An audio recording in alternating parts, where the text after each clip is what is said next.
ఇవాళ ఒక వార్త చూసిన, ఇంకా అది బ్రహ్మాండమైన వార్త. బ్రాహ్మణులకు రాజకీయ రిజర్వేషన్లు ఇవ్వాలి, పిటిషన్ను విచారణకు స్వీకరించిన సుప్రీంకోర్టు. నేనేం చెప్తా ఉన్నా, బ్రాహ్మణ సోదరులకు ఇది చెప్తా ఉన్నా, మాకేం పంచాయతీ లేదు. మీ రిజర్వేషన్లు మీరు తీసుకొని మాకి మాయి మేము తీసుకుందాం, మీరు తీసుకొని ఎవరిది వాడు సమానంగా పంచుకుందాం, లేదు అంతే. మీ జనాభా సమస్య ప్రకారం తీసుకోండి. మీ జనాభా ఎంత ఉందో అంత మీరు తీసుకోండి అన్ని రిజర్వేషన్లు. మా జనాభా ఎంత ఉందో మేము అన్ని తీసుకుంటాం, మాకు ఒకటి సొమ్మొద్దు, అంతే, మాకు ఒకటి సొమ్మొద్దు. బీసీలకు చట్టసభల్లో రిజర్వేషన్ లేదు. ఇక్కడ ఇగో బ్రాహ్మణులకు రాజకీయ రిజర్వేషన్లు కల్పించాలన్న పిటిషన్పై విచారణకు సుప్రీంకోర్టు గ్రీన్ సిగ్నల్ ఇచ్చింది. ఈ బీసీలకు రాజకీయ పరమైన చట్టసభల్లో రిజర్వేషన్ కావాలని పిటిషన్ వేస్తేనేమో డిస్మిస్ చేసింది, కొట్టేసింది. చల్ గిట్లిస్తారు వ్యాన్ సుప్రీంకోర్టు ఏం చెప్పింది ఎరికైనా? బీసీలకు సంబంధించినటువంటి పిటిషన్ వేసినప్పుడు రిజర్వేషన్లు అనేటివి ప్రభుత్వాలు ఇస్తాయి, ఖాళీ మేము ఈ రాజ్యాంగాన్ని పట్టుకొని ఈ రిజర్వేషన్లు దీన్ని ఏమైనా ఉల్లంఘించినా చెక్ చేయడమే మా పని అని చెప్పింది సుప్రీంకోర్టు. కానీ ఇక్కడ వీళ్ళు పిటిషన్ వేయగానే ఓకే విచారణకు తీసుకుంటున్నాం. ఇంకా దానికి ఏంది, యూత్ ఫర్ ఈక్వాలిటీ అనే స్వచ్ఛంద నేను కూడా చెప్తా ఉన్నా, మీరు ఎట్లా తీసుకుంటున్నారో మాకు అట్లే కావాలి, గంతే.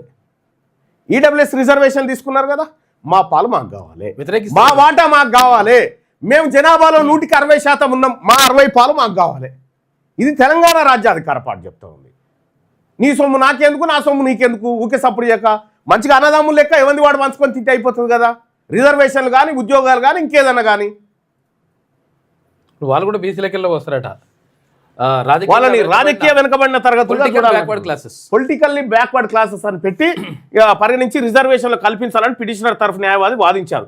సుప్రీం ఈ పిటిషన్ను విచారణకు స్వీకరించినప్పటికీ సాధారణంగా సామాజికంగా, విద్యాపరంగా వెనుకబడిన వర్గాల నుంచే రాజకీయ వెనుకబడతనం పుడుతుందని ప్రాథమికంగా అభిప్రాయపడింది. ఒకవేళ ఎస్ఈబీసీ జాబితాలో ఉన్న వర్గాలకు సరైన ప్రాతినిధ్యం లేకపోతే వారిని పీబీసీలుగా గుర్తించి రిజర్వేషన్ కల్పించడంలో అర్థం ఉందని ఇయ్యొచ్చు అని చెప్తుంది. ఒక రకంగా ఇయ్యొచ్చు అని. ఆ సుప్రీంకోర్టులో మన బీసీ న్యాయమూర్తులు ఉండరు కదా, వాళ్ళే అగ్రవర్ణాలు ఉంటారు కాబట్టి వాళ్ళ పిటిషన్లు స్వీకరణకు పోతే నేను చెప్తా ఉన్నా, బ్రాహ్మణ సోదరులకు కూడా చెప్తా ఉన్నా, మనం సమానంగా పంచుకొని తిందాం దారి. బరాబర్ అట్లేం లేదు, మనము సమానంగా పంచుకొని తిందాం దారి. ఈ తెలంగాణ రాష్ట్రంలో బ్రాహ్మణులకు, వైశ్యులకు వీళ్ళిద్దరికి చెప్తా ఉన్నా, మీ వాటా దొబ్బక తింటుంది ఈ రెడ్లు దొరలే, మీ వాటా దొబ్బక తింటుంది వాళ్ళే, రెడ్లు వెలమలు, వీళ్ళు మీ వాటా దెబ్బక తింటా ఉన్నారు. మీకు మీ వాటా సమానంగా ఇచ్చేది తెలంగాణ రాజ్యాధికార పార్టీ ఒకటే. మీ వాటాను మీకు బరాబర్ వాళ్ళు ఎత్తుకపోతున్న వాటాను కట్ చేసి మీకు వాటాను పంచడమే. మేము చేస్తాం ఆ పని, మా వాటా మేము తీసుకుంటాం, మీ వాటా మీరు తీసుకోరి. మా ఎస్సీ ఎస్టీ సోదరుల వాటా కొద్దిగా తగ్గింది, వాళ్ళకు కూడా పెంచుకోవాలి.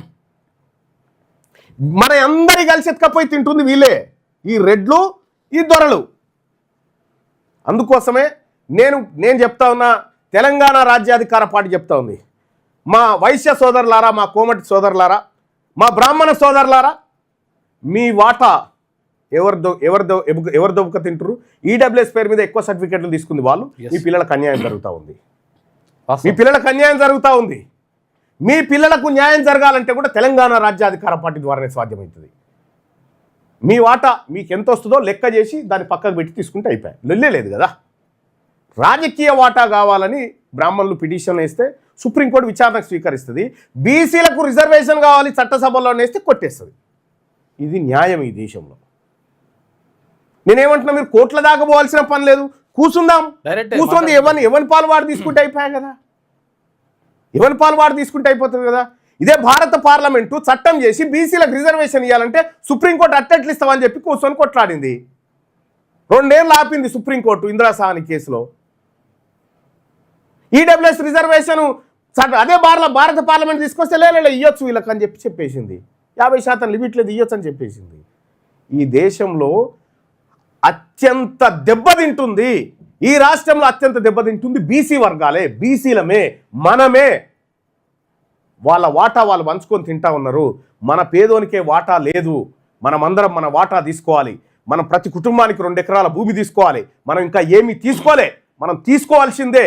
ప్రతి కుటుంబానికి 2 ఎకరాల భూమి తీసుకోవాలా, మన ఉద్యోగాల వాటా మనం తీసుకోవాలా, మన నిధుల వాటా మనం తీసుకోవాలా, మన రాజకీయ వాటా మనం తీసుకోవాలా.